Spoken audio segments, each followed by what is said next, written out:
பாருங்கள், இன்றைக்கி நான் வாழைப்பூ செய்யலான்னு சொல்லிட்டு வாழைப்பூ எடுத்துருக்குறேங்க. இது எப்படி க்ளீன் பண்ணுறதுன்னா இங்கே பார்த்துக்கோங்க. பாருங்க, இப்படி இருக்குங்களா? இதை எடுத்து வேஸ்ட் பண்ணிடணுங்க. இதில் இருக்கும்போது இங்கே பாருங்கள், இந்த ஒயிட் கலரில் ஒன்று இருக்குங்க. இங்கே பாருங்கள், இதை எடுத்துடணும். இங்கே பாருங்கள், இடத்துல குச்சி மாதிரி ஒன்று இருக்குங்களா? இங்கே பாருங்கள், இந்த இதை இப்போ எடுத்துடணுங்க. இங்கே பாருங்களேன், இன்னொன்று எடுத்து காட்டுறேன். இங்கே பாருங்கள், இதை எடுத்துடணும். இதையும் எடுத்துடணுங்க. பாருங்கள் எப்படி இருக்குன்ட்டு. இங்கே பாருங்கள், வாழைப்பூ வந்து இப்படி தாங்க சின்ன சின்னதாக கட் பண்ணிக்கோங்க. கட் பண்ணி ரைஸ் வாட்டரில் போட்டு வச்சுருக்குறேங்க. போட்டால் கலர் மாறாமல் இருக்குங்க. இங்கே பாருங்கள், ஆயில் கொஞ்சம் ஊற்றிக்கணுங்க. ஆயில் வந்து ஆயிலை குறைக்குங்க. அதனால் கொஞ்சம் கம்மியாகவே ஊற்றிக்கலாங்க.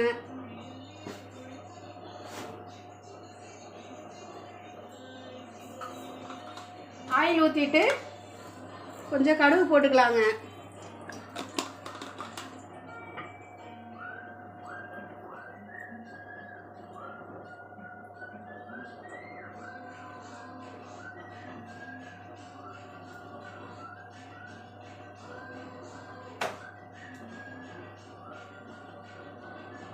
கொஞ்சம் கருவேப்பிலை போட்டுக்கலாங்க.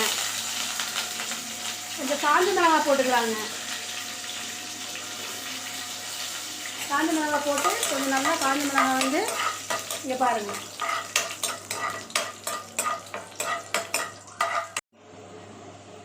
இங்கே பாருங்கள், ஆனியன் வந்து இப்படி கொஞ்சம் ஃப்ரை பண்ணியாச்சுங்க. அடுத்து வாழைப்பூ போட்டுக்கலாங்க. தண்ணி நல்லா இப்படி நிறுத்திட்டு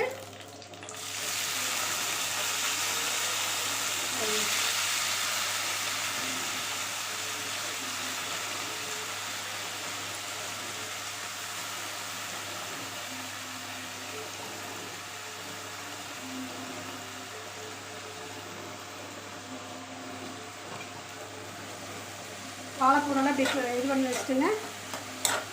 கொஞ்சம் உப்பு போட்டுக்கலாங்க.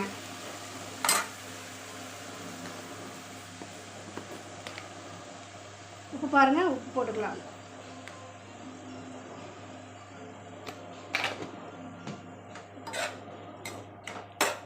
உப்பு போட்டு இப்படி ஒரு இது வச்சுட்டு